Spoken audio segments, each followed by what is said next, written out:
1.6 billion Muslims and rising. That's 1 in 4 of the world's population in all 4 corners of the globe. Islam is a religion of peace. Islam is a religion of peace. A religion of peace. But Islam has an image problem. Critics see Muslim women as oppressed. Sharia law is considered barbaric. Sectarian conflict dominates the headline. And then there's terrorism. For Muslims, it's a gross misrepresentation. But not for Irshad Manji, whose controversial first book, The Trouble with Islam Today, described Muslims as an army of automatons. I'm Mehdi Hasan, and tonight in the Oxford Union, I'll be going head-to-head with the outspoken Canadian author and self-described Muslim refusenik.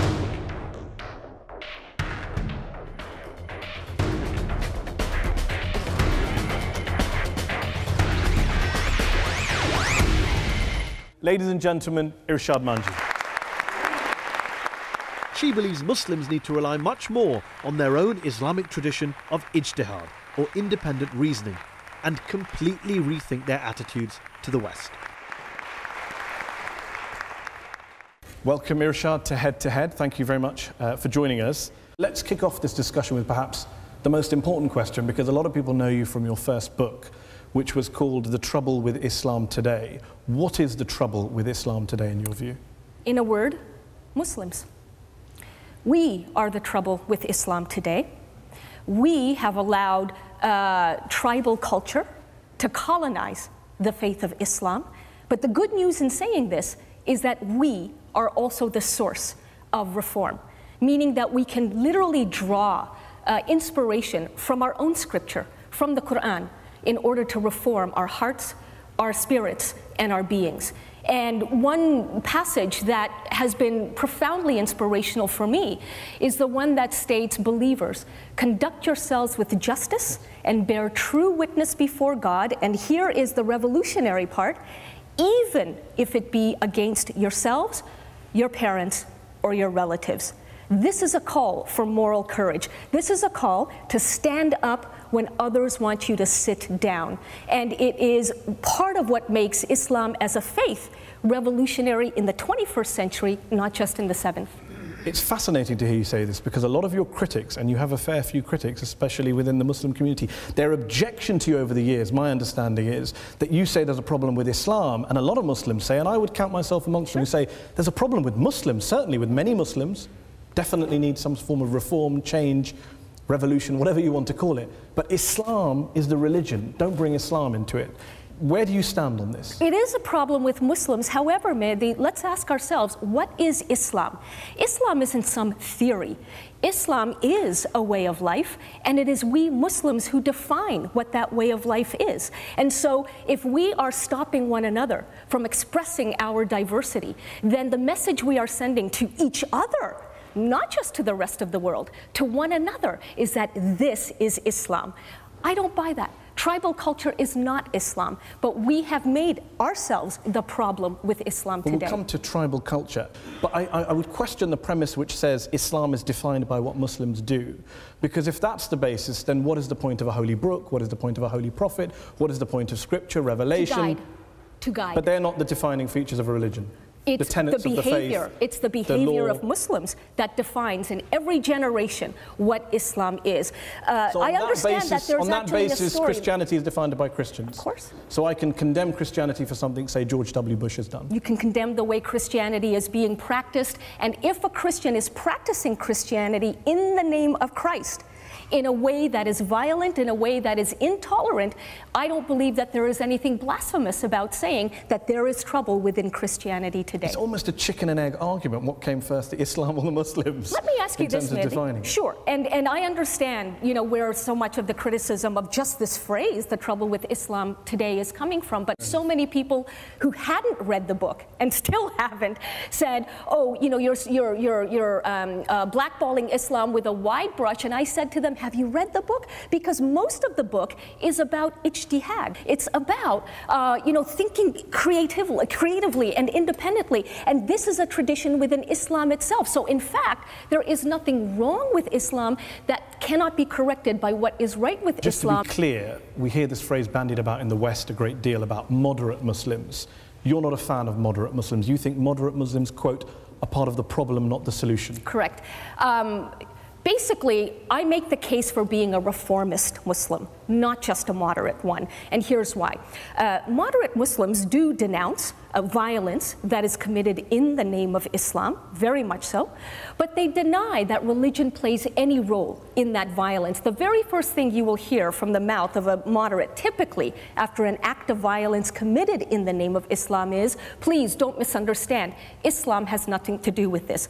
But that's not true, because those who are committing the violence cite Islam as their inspiration. What reformist Muslims do, let me finish. To define the religion. What reformist Muslims do is that we acknowledge there is violence, but we also say that the way in which some people are using our religion is that they are inspired by religion to commit that violence. In other words, when moderate Muslims say that Islam has nothing to do with this, they are the ones, in my humble view, who are ceding the ground, who are handing over the ground of theological interpretation to those who already have malignant intentions. But we have to acknowledge that there are verses that terrorists are using and that they should not have the last word. You can't do that if you're going to say Islam has nothing to do with this violence. But why not, you say the last word, many Muslims would say, why not go back to the first word? Why a reinterpretation when there is already a massive body of scholarship, classical scholarship, which says you do not kill civilians, you do not launch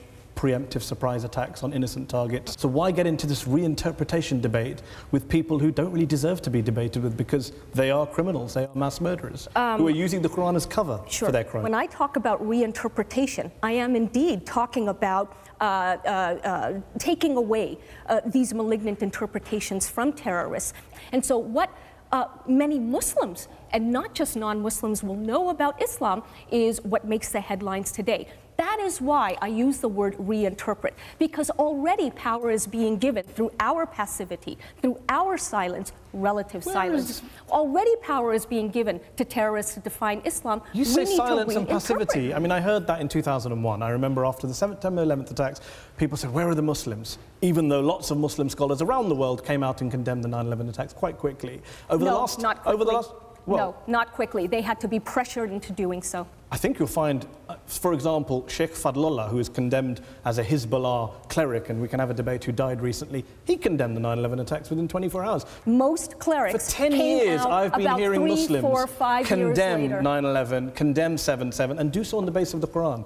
And yet you come here and you say that they're silent and they're passive, and I worry that you're playing into all sorts of stereotypes about Muslims that already exist. You know, I tell you what plays into stereotypes. What plays into stereotypes is the relative silence and defensiveness of Muslims who say, Irshad, you're empowering Islamophobes. When Muslims become defensive about this, what the message that they're sending to actual Islamophobes is, we have something to hide.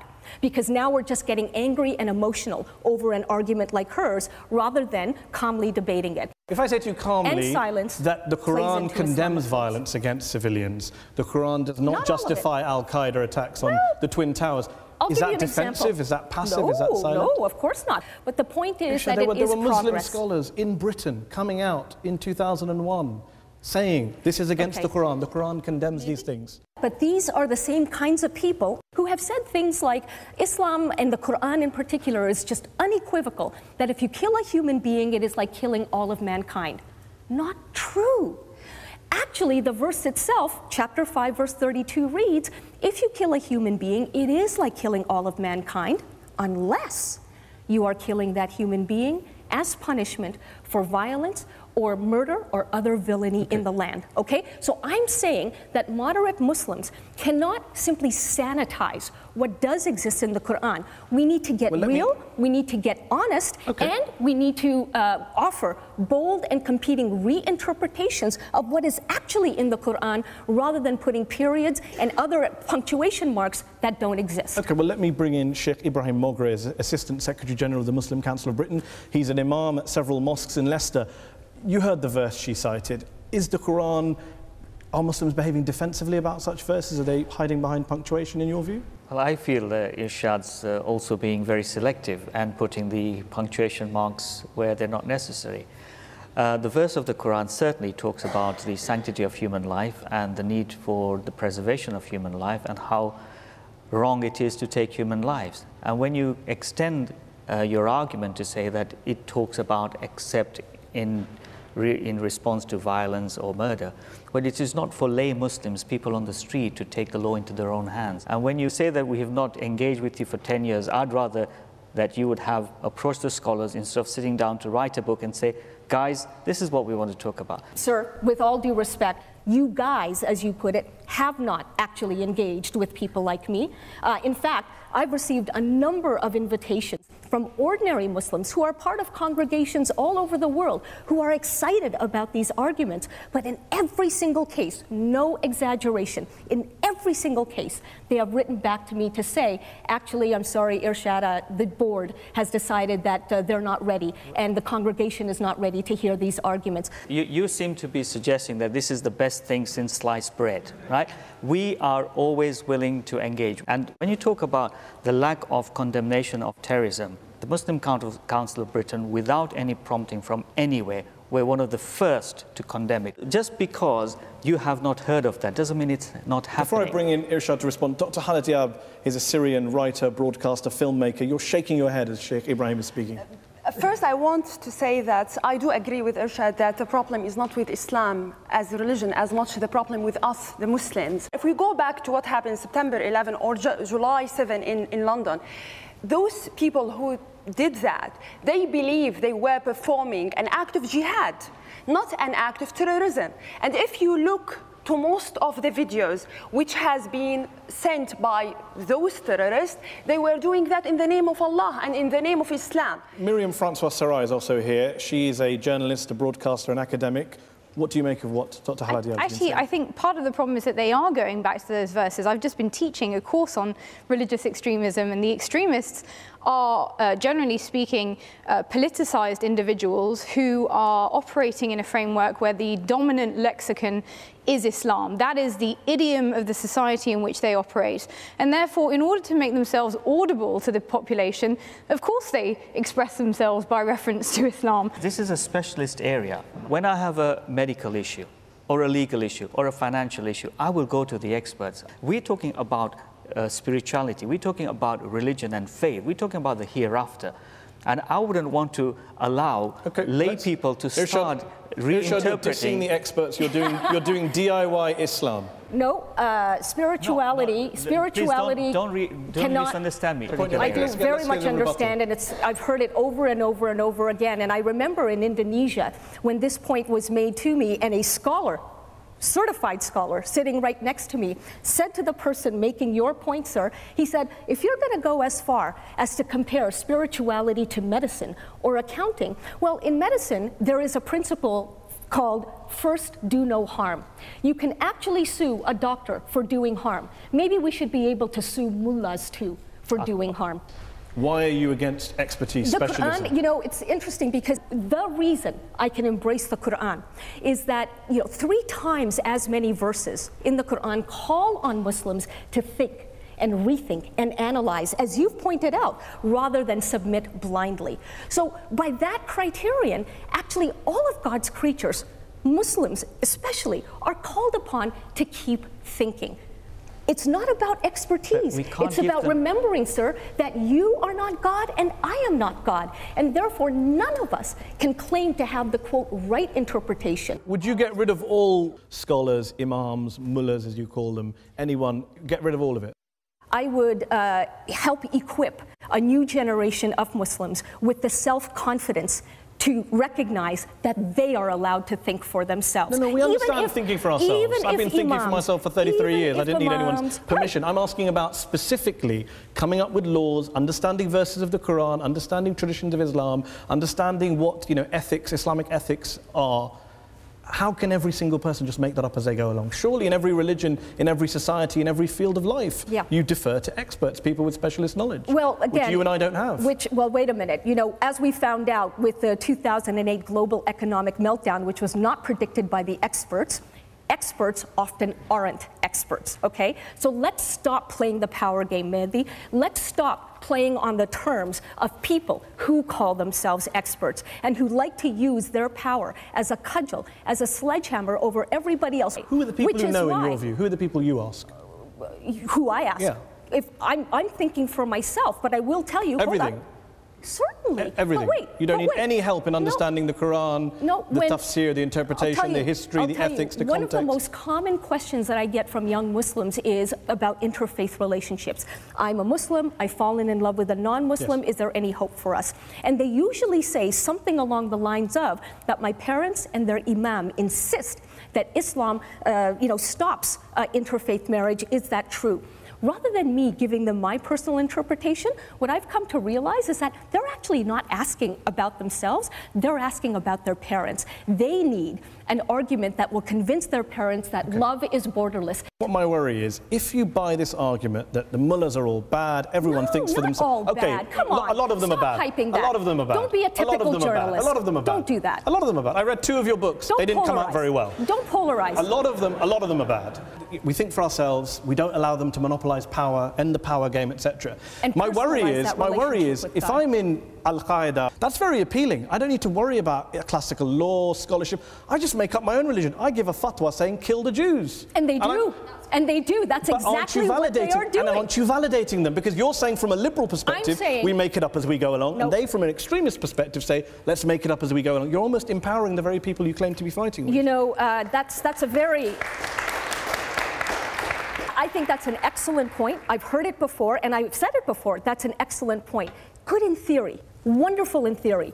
But again, I live in the world of reality. And the reality is that people like this already exist. And this is why progressive thinkers, and I wish there were more people in positions of religious authority who would take that power and actually democratize the Ijtihad, so that young people know that they are worthy of thinking about these issues for themselves, yes, in a non-violent way, but actually developing that personal relationship with Allah rather than believing that they are here to worship Allah's self-appointed ambassadors. And just to be very clear before we move on, just for the viewers, you talk about ijtihad. How do you define ijtihad? Ijtihad is Islam's own tradition of independent thinking, of critical reasoning, of debate, dissent, and reinterpretation. And yes, I have heard 1,000 times that only certain people are allowed to exercise ijtihad. But even that is up for debate. Well, let me just come back to the point you made a moment ago. You said, let's not play the journalism game, let's not generalize. The polarization game. It's a very good point. I'm glad you raised that, because I reread both your books and I found myself nodding through a lot of the pages saying, I agree with this. She's right about the way women are treated in a lot of Muslim countries, a lot of Muslim communities. She's right about violence, predilection for violence. She's right about a lot of areas, ignorance, critical thinking, a lot of things. But here's where you and I differ. I read your books and I see only polarization. I see you painting in primary colors. It's all black and white. It's West is great, Muslim world is all backward. They don't think for themselves. They're all automatons, to use your phrase when the program opened. Well, then I have to say, then you're reading those books from your particular lens. What do I do with this sentence? One sentence. Under the Arab code of honor, Muslims are taught to abdicate our individuality and accept our fate as the property of our families. We're all 1.6 billion of us. I don't do that. My parents didn't do that. None of my friends do that. When you say 1 billion Muslims need permission to think, you're not just talking about Arabs. I'm saying that there is too much fear still among a new generation. When I went to Cairo 5 years ago even, a massive protest against the Mubarak regime, young woman comes up to me and she says, Irshad, I know you get a lot of questions from young Muslims. Here's mine. She said, I have fallen in love with a Jewish man and I don't know how to tell my parents. She said, here I am putting my life on the line to achieve political change in my country of Egypt, but the more frightening thing for me is to speak with my own family about love. Frightening thing. Why not say, some women in Egypt need the permission to think freely. Why say 1 billion Muslims? Why feed into the Islamophobes you mentioned earlier by implying that 1 billion Muslims do not think for themselves? Again, when you read my point in its context, you understand that I am giving shades of gray and nuance, but of course, like any person who's making a particular argument, you make particular statements in order to drive the point home. But if you're trying to win over Muslims and reform the community, when you say things like, we have to own up to, quote, Muslim complicity in the Holocaust. Yes. Yes, as Muslim complicity. As there was Am Christian. I complicit in the Holocaust? I think that anybody who denies that Muslims played a very important role in the Holocaust A Palestinian mufti, passive. I think, is your example. More than just a Palestinian What about all the Muslims mufti. who died People fighting who Hitler? What do you do to their memories?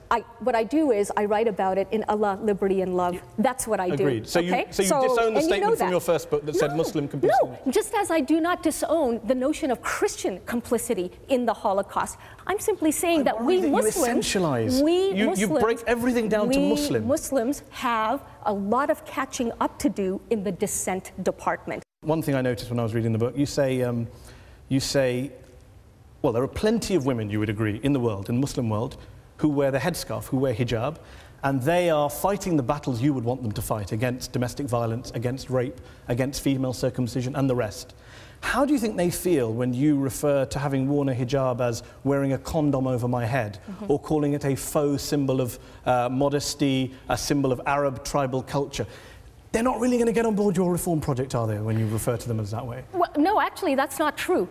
Because again, you are assuming that the only people who care about this subject are people who would be offended by notions like this. Quite the opposite.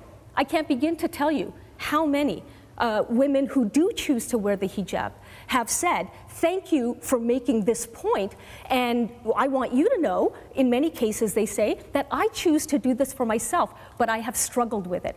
Just as you are calling on me to now defend the rights of women on whom hijab is opposed, you're calling on me as someone who has the luxury to choose it, you're calling on me to fight for the rights of other women who don't want to choose it. And that's exactly the point. You are perfectly free to choose, but the point is choose. You see your role, part of your role is speaking truth to power. When you say I speak truth to power, I also worry that there are people in power, not in the Muslim world, in London, in Washington, D.C., Toronto, Tel Aviv, who you're not speaking truth to. You're telling them what they want to hear. They want to hear that this is a problem with Islam, it's not a problem with our policies, and Irshad Manji is saying, I agree with you. Nope. I have not let anybody off the hook. I am, in fact, distinguishing between politics, culture, and religion.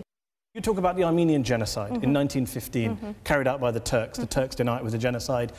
Armenian genocide, recognized by many countries. You refer to it as a Muslim crime. Why is it not a Turkish crime? Why does everything get boiled down? It's almost, again, that you're playing, unwittingly perhaps, the extremist game, because you're defining everything through an Islamic prism. When something is done in the name of a particular religion or a particular God, that is when I think we can legitimately apply the name of the religion to that crime.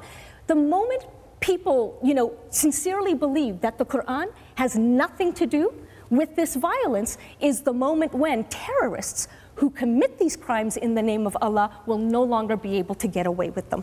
Okay, strong views. We are going to come back and continue this in part 2. We're speaking very freely here and having a very interesting debate. Join us for part 2 when we'll be talking to Irshad about all of those other issues that she challenges in her book, and we'll also be hearing from our audience here in the Oxford Union. Join us for part 2 after the break.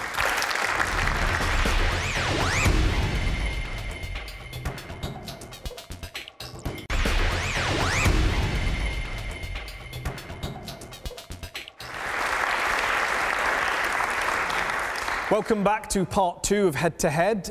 We are talking with Irshad Manji, author of Trouble with Islam Today and Allah, Liberty and Love. Irshad, we've been talking about whether Islam needs reform, what role the Quran plays in violence, the hijab. I want to talk about where this all comes from, in a sense, if we take a step back, dare I say, because both of your books are quite autobiographical in a way, and you talk about your childhood a great deal. How much of your crusade, if I can call it a loaded word, a reform project. That's not fair. A reform project. How much of a reform project is to do with your childhood and your upbringing and your background, because you write very movingly in your first book about how your father beat you, he chased you around with a knife at one stage. You talk about your madrasa teacher in school being very stern, austere, anti-Semitic, not wanting you to ask questions. I'm wondering whether that's where this impetus came from, to question, to demand reform, etc. And I'm also wondering whether you've extrapolated from your childhood experiences and made perhaps universal or global conclusions on the basis of what happened to you. First of all, I don't think that that's what I'm doing, but I'm fallible and acknowledge that perhaps subconsciously that's where it's all coming from. I will say, however, that we've just finished talking about a number of human rights abuses that are committed in the name of religion. Now, with or without my childhood, those things would still be committed. So, of course, I'm not using my childhood as the impetus for some, universalizing. But my childhood, as anybody's childhood, will influence how you think, whether you think, and whether you give yourself the permission to think. And so, for example, that episode of my father chasing me through the house with a knife in his hand, incidentally, my father was nominal as a Muslim. He didn't really practice, and I knew that from the get-go. But that one night, I flew out of my bedroom window and crawled up to the very top of the roof, and as I surveyed the neighborhood, I remember making a pact with myself and with Allah that I'm going to use education, not just for my own liberation, but also for the betterment of whoever else is around me. This is a young woman's journey to reconcile her faith with the freedom that she has been given in a part of the world in which her own parents did not grow up. And one could say that this is the kind of journey that a whole generation of Muslims is also undergoing right now. Do you believe that your experiences, say for example in a madrasa where you weren't taught about other faiths, you were taught a lot of hateful things, a lot of ignorant things, I get the sense that you think that's a common experience to many other Muslims and many madrasas? No, and I've not said that, and I wouldn't say that, because how would I know? But certainly I use not just the experience of what happened within the madrasa, but also, Mehdi, remember, when I talk about being kicked out of the madrasa for asking too many questions, I also make the point that I did not leave the faith. Why? Because even at that age of 14, I realized that maybe this is just an individual, this teacher of mine, who is telling me the wrong things about Islam, and so I need to figure this out for myself. Those Muslims who didn't go through that journey, who didn't have those experiences, do you understand why they perhaps, when they read your book and the chapter says, "Thank God for the West, we owe the West our ability to critically think and question," they don't agree with you? They think, well, I didn't have that experience. I don't write that we owe the West our ability to think critically. Not at all. In fact, a huge part of my argument is that, again, Islam has its own tradition of critical thinking, and that there is nothing except for petty politics that should stop us from rediscovering that tradition in the 21st century.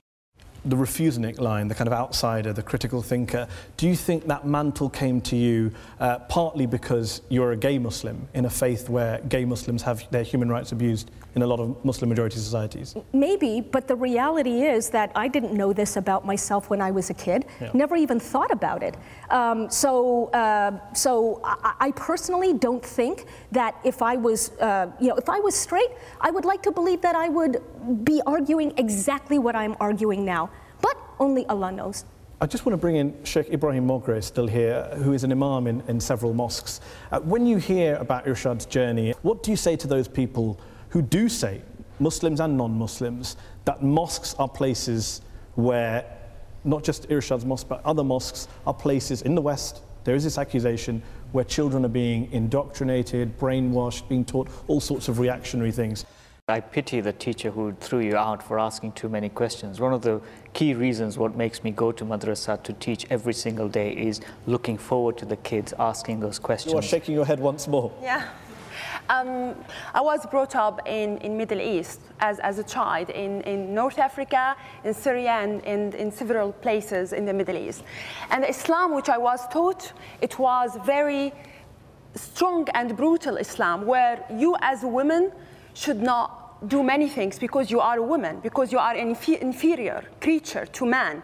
You can't ride bike because you are a woman. You can't walk in the street on your own because you are a woman. Islam, which I knew when I lived in the Middle East.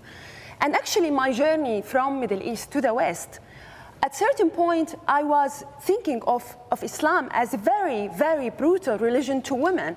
However, when I came to the West, I had an opportunity to really discover my faith and really to reconcile with my faith, because I will tell you, we have ability here as women to debate with the scholars like Sheikh Ibrahim Mogra and other scholars. We are allowed to go to the mosque, we are allowed to talk about Islam, and also we learn about democracy and freedom of speech. We're talking about embracing Irshad and not being harsh. I read through your book and I see that time and again, you know, you and I would argue, both hate the violent extremists in our religion. We hate the people who were treating Dr. Haladiab badly. We both agree on that. We don't like what they do. We don't know what they stand for. But there seems to be a moment where there's a lot of name-calling in your books. Islamo-tribalists, freedom haters, fundamentalists, Islam supremacists. That's very interesting because... How would you define an Islam supremacist? Islam supremacist is anybody who believes that Islam is the only truth available to humankind. And from my point of view, that is actually un-Quranic, because again, the Quran calls on us to be humble in our interpretations. Now, in calling the behavior of an Islam supremacist un-Quranic, am I name-calling? Am I being divisive? Am I being dismissive? You are being a little bit divisive. I'm being descriptive. And you have to stand for something, Mehdi. I stand for human rights. And that means that I have to call... A lot of the people you call Islam supremacists would say they stand for human rights as well. Violations of human rights. They would say that they stand for human rights as well. They just happen to believe that Islam is the truth. As a Christian believes Christianity is the truth. And a Jew believes Judaism is the truth. But there are plenty of Christians and plenty of Jews and plenty of other people, including atheists, who do not believe that their truth, their particular truth, is the one and only truth that is available to humankind. Anybody who believes that is a supremacist, a dogmatist of some kind, and I make no apologies for saying so. Well, on that note about the names, I agree. You should be able to criticize people you disagree with, and there's a lot of Muslims to be criticized. We agreed at the beginning. They can criticize me, as they have, in very vehement terms. But here's the difference.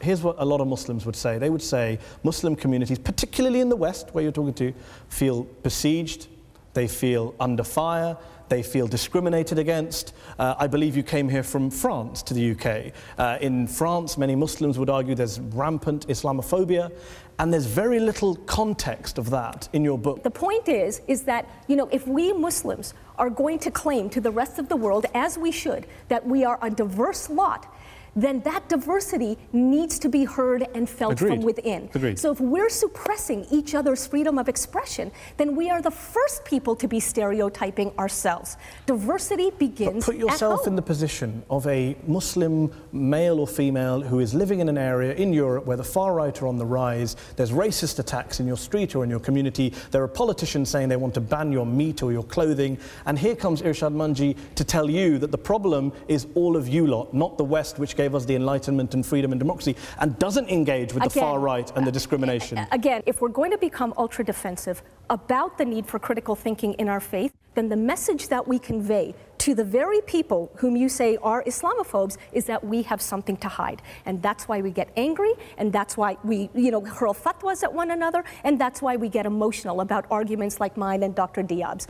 Last year I wrote an article in a British newspaper about how Muslims should take the Holocaust much more seriously. In my experience, there's far too much Holocaust denial in the Muslim communities I move in here in the UK, and Muslim groups have not joined in Holocaust Memorial Day celebrations in the past.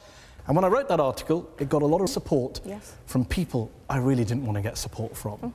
A lot of people go, haha, look, here's this guy, Muslim guy, and he's saying what we've been saying about all these backward Muslims. I felt very uncomfortable. Does it bother you that some of the West's best-known Islamophobes are such ardent cheerleaders of yours? It's interesting, the very fact that I proudly and happily and joyously hang on to my faith irks a lot of people who would otherwise want to support.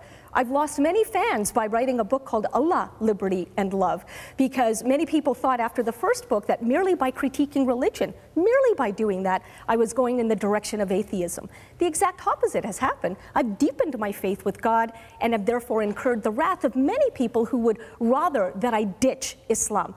And I haven't, and I won't. And you have been criticised for sharing platforms and going to events with, members of the so-called counter-jihad movement, the kind of American far-right, Sharia law obsessives. But I've also shared platforms with people on the far left and people in between. The point is, honest conversation is important and needed everywhere. And rather, I would have a faithful Muslim speaking truth to that power, to right-wing power, when I'm facing them, than to just leave that space empty and cede that territory to these folks altogether. Won't do that. Let's open it up to our audience here in the Oxford Union. Gentleman here in the front row. Thank you. I admire your spirit and love the passion with which you speak, and I know you're a passionate advocate of freedom of expression, and as I understand freedom of expression, that involves tolerating bigots, tolerating deeply offensive opponents of your own views. Now, do you really see that as compatible with Islam? Because as an atheist standing outside of this debate, it doesn't come across that way, Islam. And it doesn't come across that way precisely because behavior is not living up to the theory of Islam, which is why Muslims are the problem or the trouble with Islam today.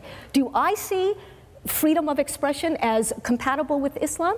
You're looking at somebody who lives both realities every single day and does not feel at war with herself for doing so. So once again, the beautiful paradox here is that belief in one God obliges believers to defend human liberty.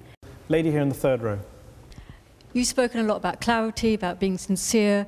You've been trying to contextualize your books, and I have read your first book, I haven't read your second. And in actual fact, I don't feel any sincerity. I don't feel you've been clear.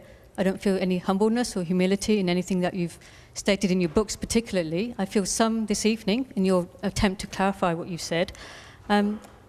Because you interchange Islam and Muslim consistently. You've tried to clarify that this evening. You haven't really, because I work with Muslims. I work with Safra Project. We work with Muslim, lesbian, bisexual, and trans women.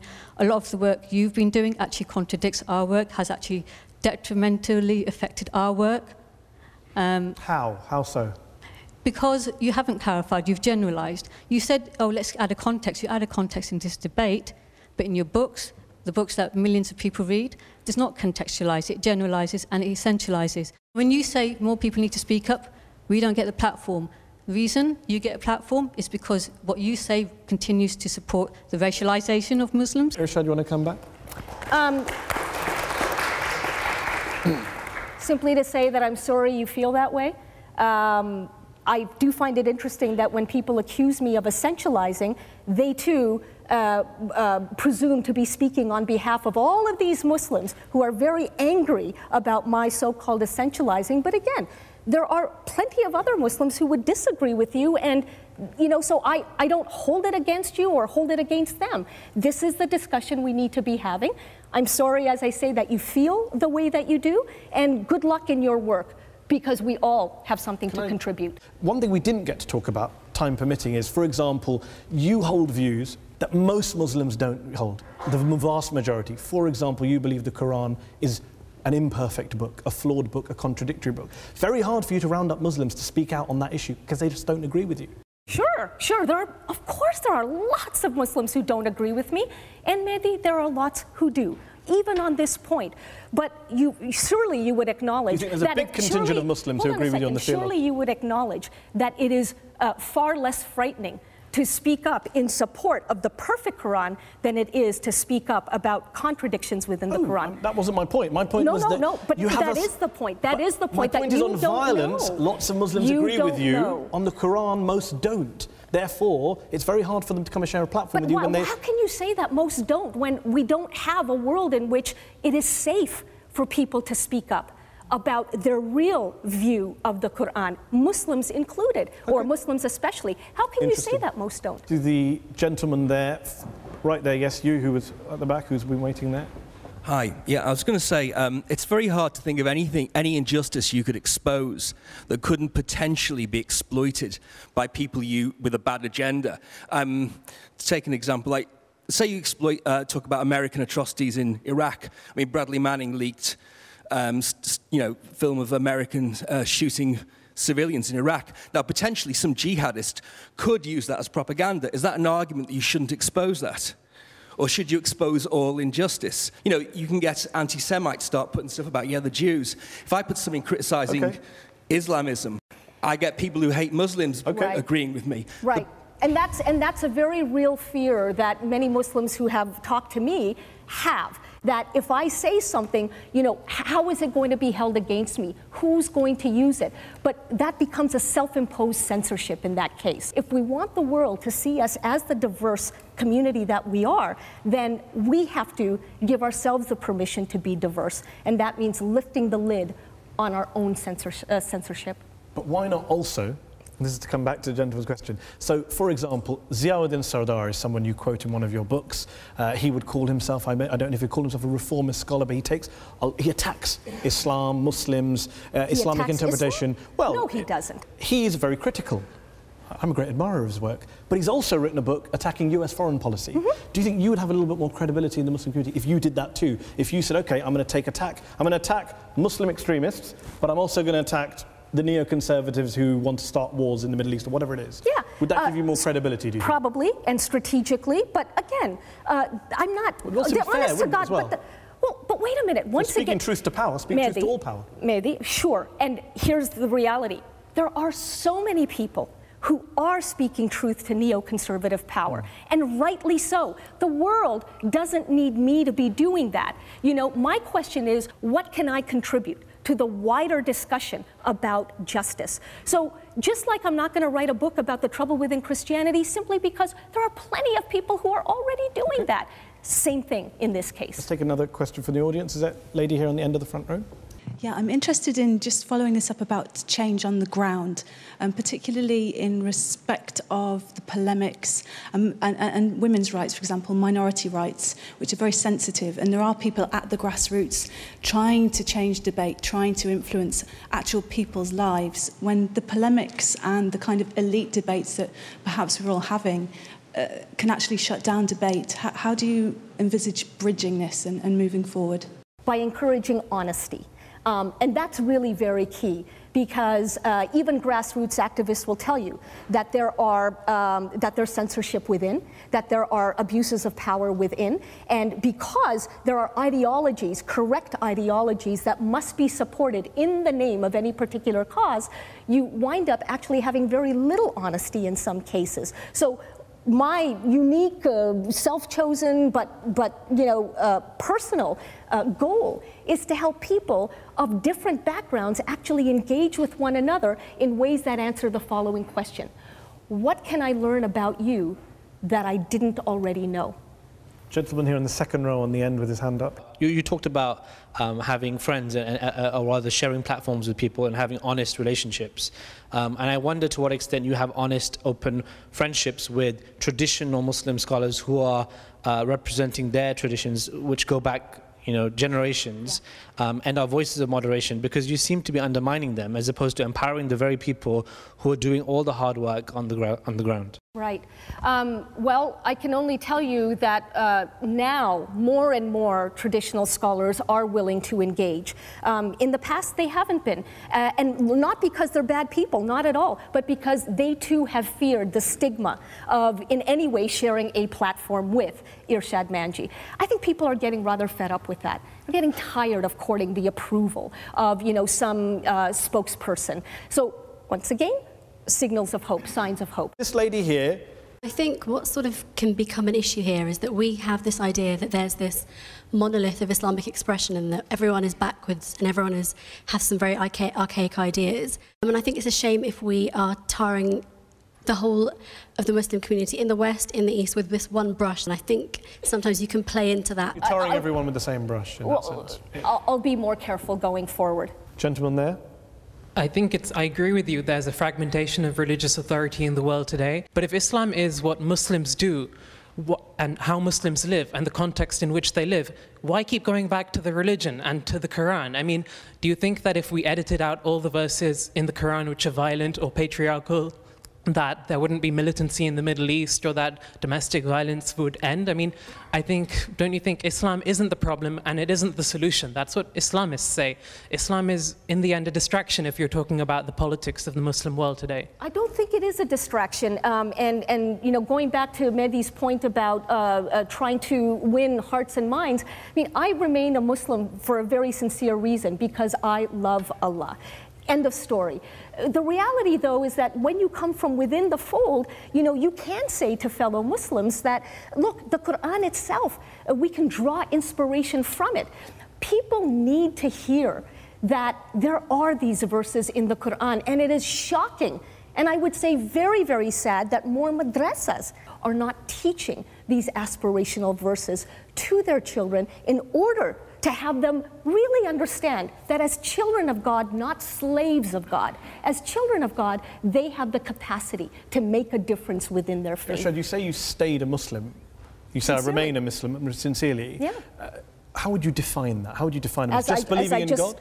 But would that not just make, how is that different to a theist who believes in God without believing in the Quran, the Prophet? Maybe it's not. And therein again is, you know, one of the things that we have to think about. Why do we need to be so different or so special from other people who believe in one God? So believing in the prophethood of Muhammad, which is one of the conventional beliefs, you don't think is a criteria for being a Muslim? You don't have to believe in the prophethood? I believe in the prophethood of Muhammad. If you believe that's a I criteria. do believe in the prophet. But is that, should that be a criteria for being a Muslim as it conventionally is?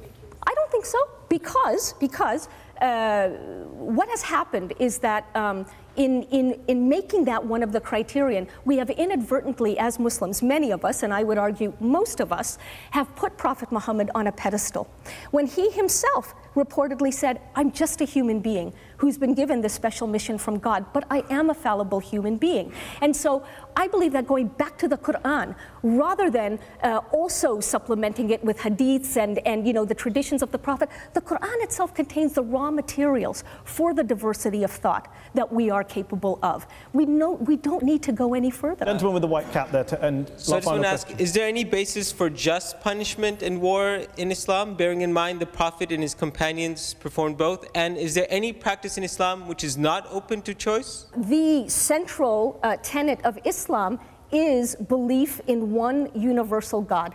The central sin in Islam, therefore, in my view, is playing God with one another. And beyond that, this is your relationship with your Creator. Do not impose on other people. Do not intimidate other people. Understand that you will have the conversation you need to have on the Day of Judgment with your Creator. And why does it need to be more complicated than that? If you keep it that simple, then I think that part of the contribution one would be making is liberating spirituality from the cage of organized religion. That's it. Khalas. That's it. Khalas is a nice line that I'm going to steal. Thank you very much for coming here to address this audience. Thank you for you all in the Oxford Union for coming here today. And thanks to you all for watching at home. We will be back for another head-to-head next week.